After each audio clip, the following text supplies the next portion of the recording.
Alright guys, this is going to be a video on how to keep your car on track. And trust me, if you check your track, if you do everything to it to keep a car on track, your layout will run fine. But here is something that you probably want to do is sometimes a balanced layout is all fine and dandy, but if you keep it unbalanced, you'd be surprised what your cars can do if it's not balanced.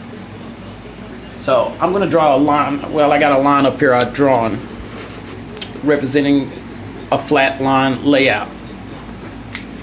This is a balance.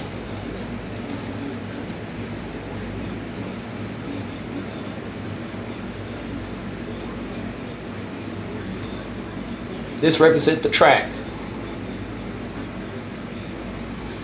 Now, when a car goes on here, or is on here, and you got quite a few cars, it's either in the constant shove or the constant drag. That means that engine is always using force to push these cars, which is the engine, is the force. Okay? It's always shoving and it's always dragging. It doesn't matter. It's always constants. That means that car don't have any slack in it. It's always going.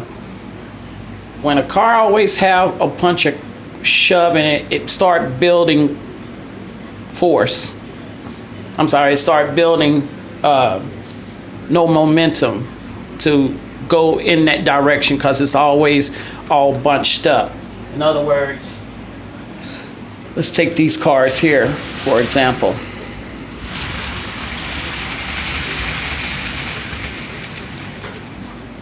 Bring this down so you can always see, so you can see what I'm talking about. They're always in a shove. That means these cars, there is no slack in them. They're always doing this.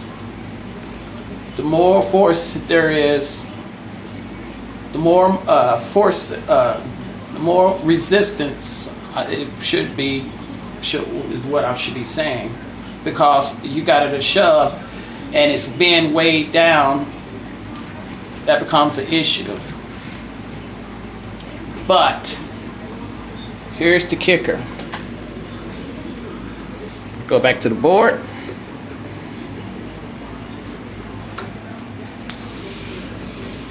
But if you do this,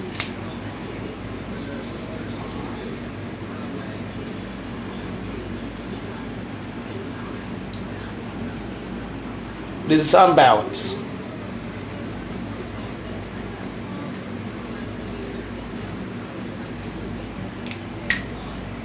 That car is going to do this. It's going to go up the hill. It's going to go down the hill, which is releasing the slack. There will be slack in the car. And somewhere in here, there have some piece in that at the bottom, or it'll find its piece somewhere, because right when it gets down here, the slack is off. The force it has resistance up here on the shove, and then it makes this drag going down, a shove and drag motion. In other words, that car is finding its balance. The train is finding its balance. And the number one thing that I was trying to show y'all, those cars don't have weight on them. Okay? They don't have weight on them. So when it's doing a constant shove, the car loses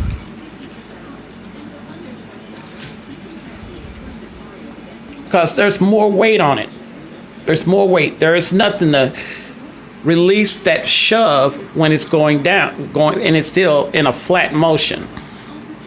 But if you put a little hill or unbalance your layout, the car will slack off. It'll find its piece it won't be there will be some resistance there. So this car would be doing this as it's shoving, it's finding its release because it's gaining speed on the down. So the car will have that little resistance, not resistance, but slack. But it'll find its piece in the line. So think about it this way. When y'all go out to rail fan and you look down the track and you see that the track goes up the hill and down the hill. It has these little hills. Well, that's all I'm explaining here. That train is finding its inner piece, I kind of like that, somewhere in that whole motion, in that hill, that downward hill and that upward hill, it's finding its piece. So the weight, it's not in a constant shove and a drag.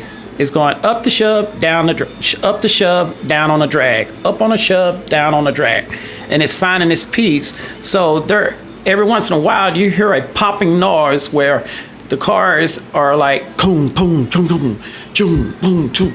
That's when you hear the train is finding its piece in the train. You're gonna hear that noise, and you're gonna hear the couplers lose its slack or gain slack, lose slack, gain slack. Now, these cars has pretty damn good weight on them, okay? These cars don't. And if you remember, I had these cars at the end of the train because you want less weight on the end of the train. You always want to have weight at the front of the train. So the engine will have the power to shove or drag the weight at the front. Now you can put the weight in the middle and you can put the weight on the end.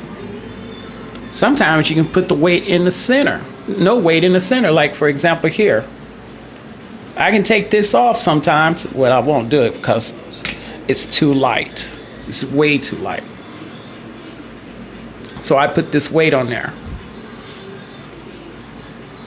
You can run a flat train. And I've seen this before. The one guy that does all those long trains, he had a flat car train. And be mindful, there was no weight on that train. He had a few things here and there, but if you look closely at his layout goes in hills, it goes up on a bridge, on a trestle, and then it goes down. And the reason why he's building momentum on the down, so the more cars going down, it releases that force, it slacks off the train, and it begins to have that inner piece when it hits the level part, and it'll go up and it'll go down, it'll go up and it'll go down. And that's all I'm trying to explain to y'all. You don't have to have a layout all the time that's fully level, because you're not letting that car find its piece. When the car finds its piece, it'll roll. The whole train will do some crazy things for you. And like I said, you don't have to have weight to control the train, stay on track. It's all about how you level your layout. If you take this here, put it on the track, under the cork bed, in one section. Just this, put it in two spots, there and there. That right there is enough elevation to balance out your train.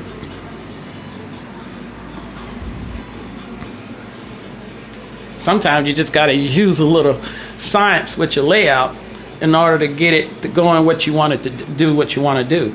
It's not always about weight, people. It's not about weight. It's how you lay your track and make sure your sections are done real well. And if you don't believe me, look at the videos. Look at that guy's video. Look at his video. I base my layout kind of just like his because his layout is not flat all the time. It's not flat.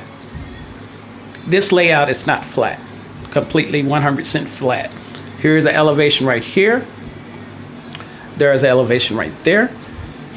There's an elevation over there. There's an elevation right here. And here's an elevation right here. Take the smoothest car on your layout and let's see and find out what it can do. I've done this before a year ago, and I explained this to y'all about how to keep your cars on your track.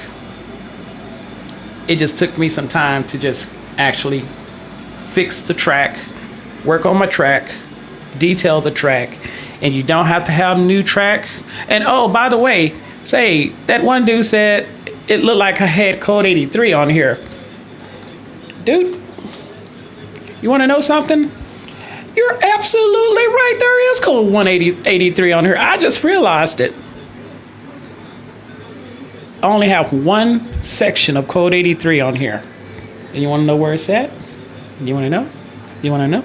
It's right here. This section piece of track right here is code 183. Code 83. Everything else is code 100. That's code 100.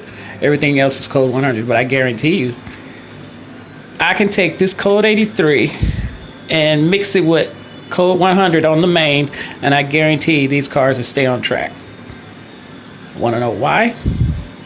It's not about the thickness of the rail, it's how you lay the rail.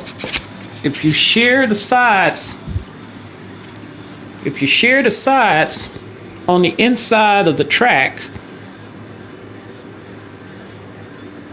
right here, and I can feel where I still have a little bit more to shear off, the car will stay on track.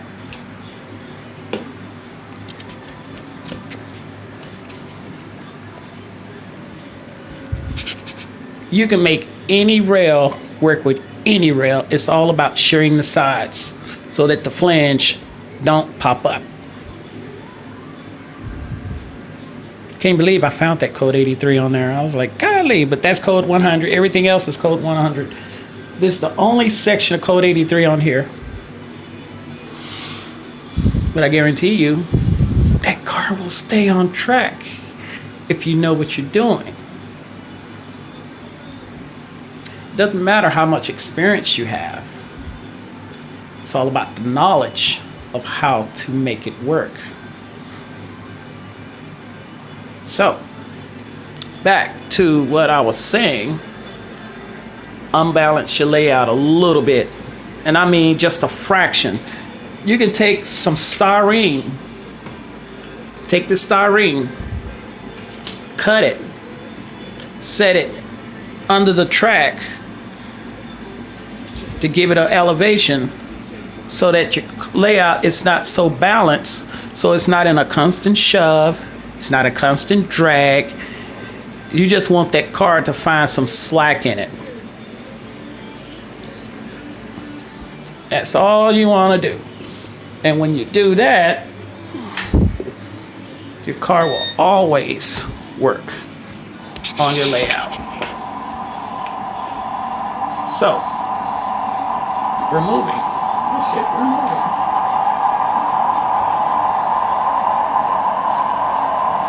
Let's put this car right back in where it's supposed to be.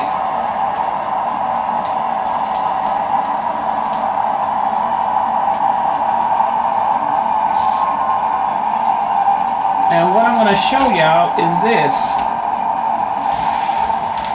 I'm not going to edit this video, because I said I wasn't going to edit my videos anymore.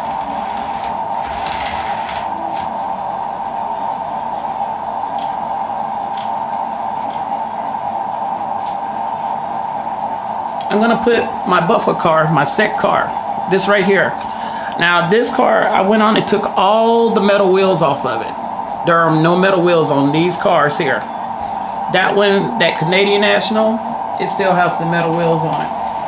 And I'm gonna put this light car on front. and the weight of the train off of it. Now be mindful. This car has no weight on it except the little standard metal weight that it comes with. If I can get it on track. Come here, girl.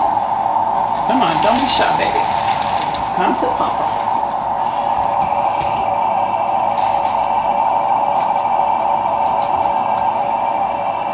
Now I've been doing some switching. Now these cars are only my set cars, or what y'all call buffer cars. We call them set cars.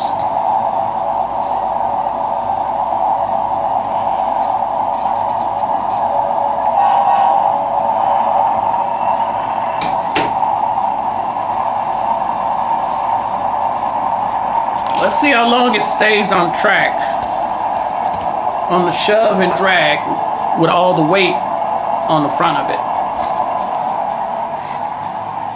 We're gonna do some switching real quick so y'all can see what I'm talking about.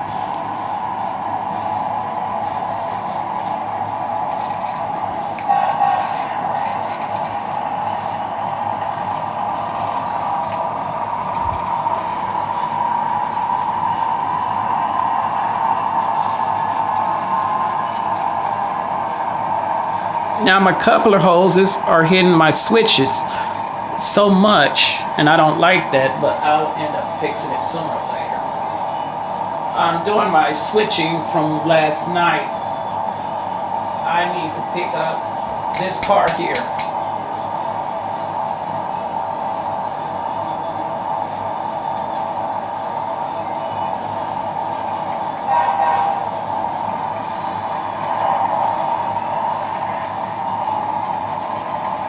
Oh, and I still got one more car to fix. This is the last car that I got to get couplers for.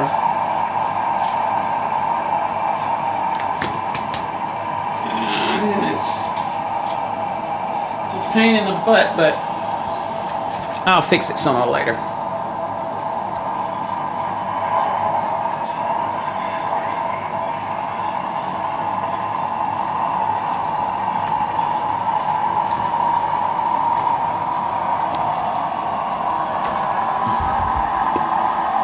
It's at 31 knots on the switching. But I set the CB 65 and 95 at 100.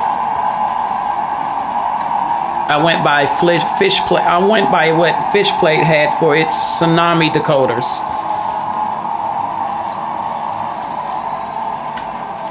Stop it so I can line the switch here. Wrong switch, wrong switch. Line the switch here. Line the switch there. We're gonna take these cars over to the wash rack. Now be mindful, this car has no weight on it. Let's see how well it stays on track. And we're gonna bump it all the way up to 30.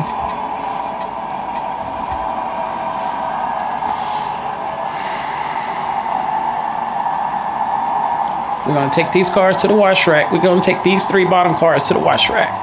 We're going to switch out the other cars over there.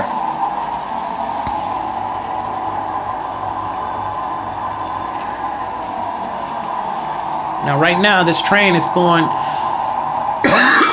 excuse me, up a slight elevation. So it's on a complete shove. There is no slack until it gets to the other side.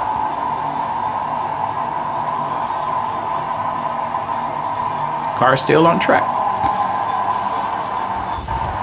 with a bunch of weight on the front of it, on the shove.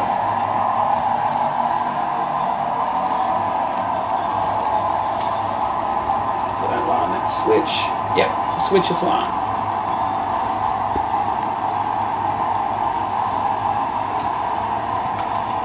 Yeah, we're all lined.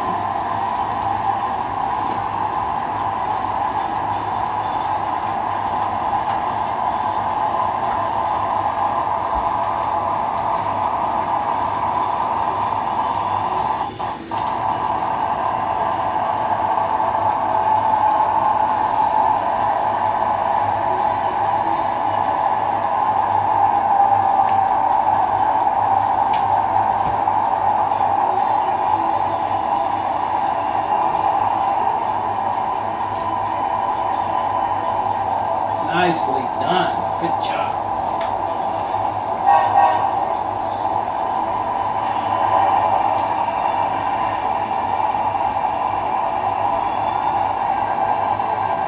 Ah.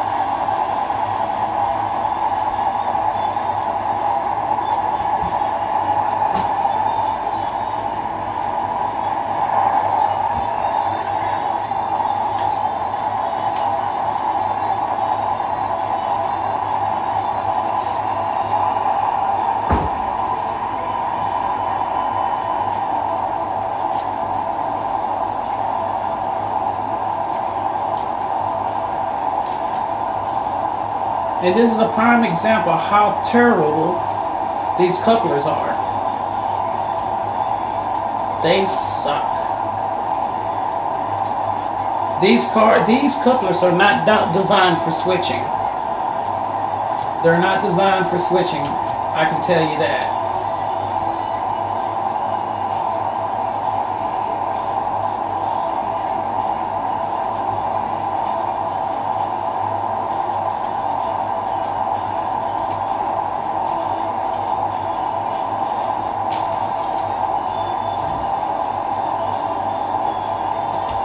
I'll fix it in a little bit. So I'm going to take this out of commission for now. 35181.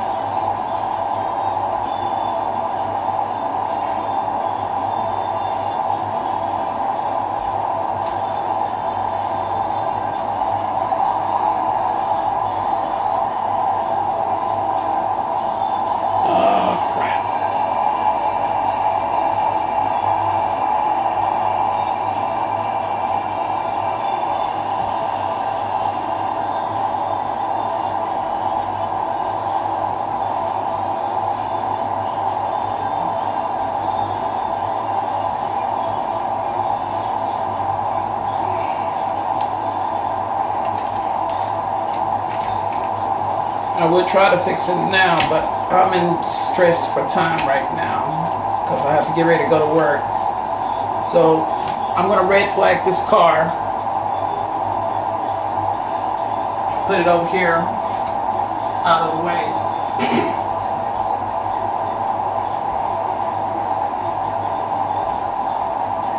All right, just drag out. Now be mindful, the hopper is a light car.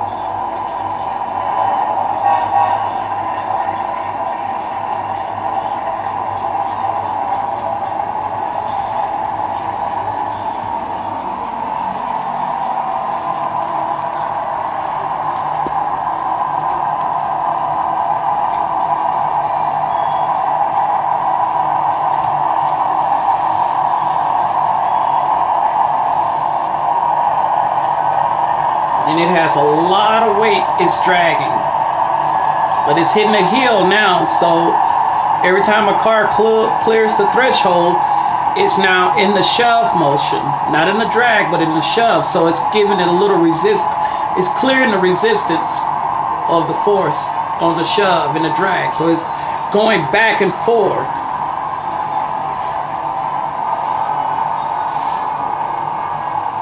I'm going to set these cars out to the main.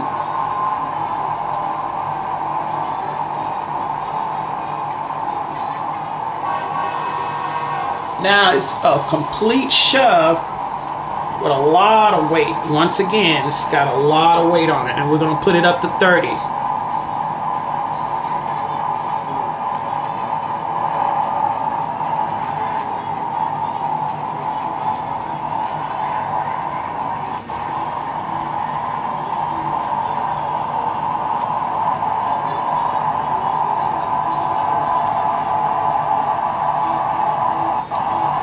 Plastic wheels, guys. The car is light, but if you take 5.90 and multiply that times 1, 2, 3, 4, 5, 6, 7, 8, 9, 10, 11, 12 cars, you'll get the idea of how much weight is on this hopper. Plus, the engine is on it. So there's force on force in both directions.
Now I'm going to shove the train in to spot and drop.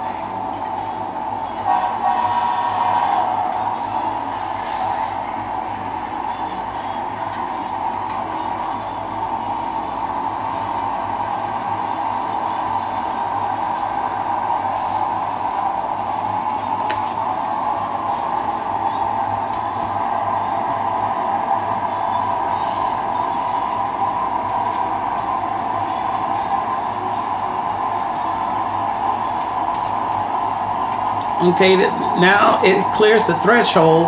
Now these cars are going down a slope. So right now I'm taking all the stress off the hopper. Even though it's got force shoving it from one side, the tank cars are stretching it out, giving it some slack so it stays on track.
There we go.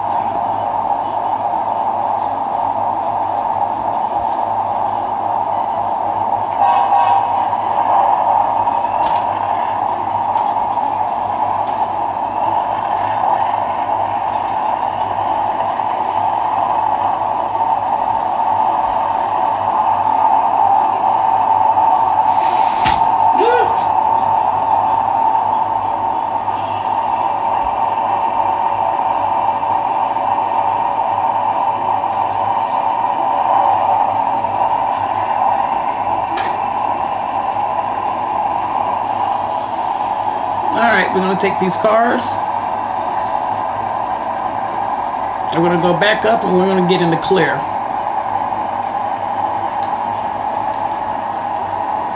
Hey, guess what? Still on track. And now it has a little bit force on the car, on the hopper, because it's going down a slope towards the hopper. There is a slight heel right here on this switch because the switch kind of bowls up a little bit. Once I line the switch and once it start clearing the switch, the threshold of the heel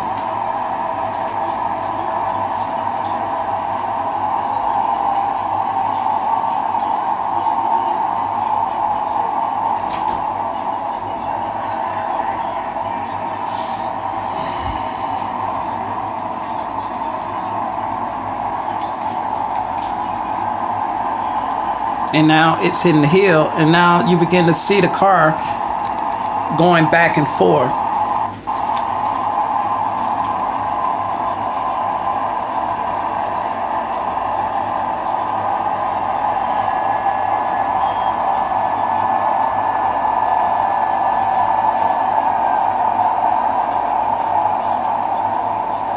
I'm going to stretch it out so y'all can see that little bit right there. You see that little bitty hill? That's what I'm talking about.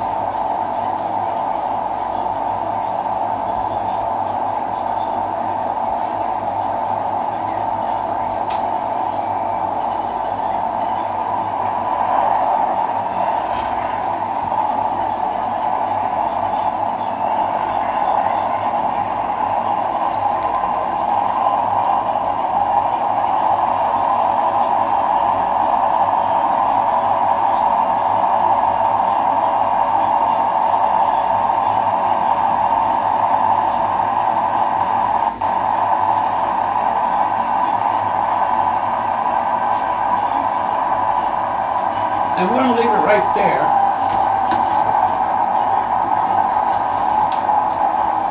Oh, we got a runaway.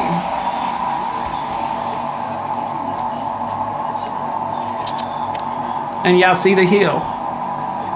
Came uncoupled right there off the hill. Right there on the threshold where that fly switch is. So, another thing that I want to tell y'all before I leave is set your engine. Now, Fish Plate had a formula. If you go back and look at his channel, had a formula for your engines, how to make them run smooth. The majority of the time, if that engine is not running at a smooth level, then you're gonna have a lot of jerking. So, if your engine is DCC, these engines are set at CB2 at 5 to 10. CB3, I got it set at 80. CB4 at 80. CV 66 or 65 at 100, and CV 95 at 100. Them are the only CVs that I mess with right there. 5 to 10, 80, 80, 66, 95. In other words, it's not doing, when you turn it on and you start going, it's not taking off. When it takes off, the cars lose it shocks I guess it just put it in shock because it's going so fast. So the cars start buckling, the wheels start buckling, and it does all crazy mess. But if you do if you set the CVs like that, that car is not gonna jerk. It's not gonna fly off track. It's not gonna do all those crazy motions. It's just gonna go nice and slow and smooth. So if you ever get a chance, go back, check out Fish Plate. Check out his videos. Even though these are lock sound decoders, his are Tsunamis and the Tsunami Digitrax Ikama, whatever they call that. It's the same formula I use for his. And that's what I done with this. I just adjust the CVs so that there's not so much force pushing that car and making it go off track real fast. And that's how you keep a train with no weight on track. And this is the rough area. This is the bad spots. I always had bad spots in this area right here where that blue engine is. Everything kept going off track. I thought it was the track more than the cars, but it was more of the cars and the tracks. Both of them had their issues. Both was fighting and resisting each other. So I had to go back through, check it, fix it, and look at it.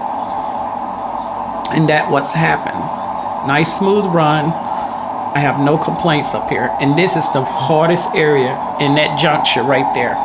The next one is right here because it's a tight curve.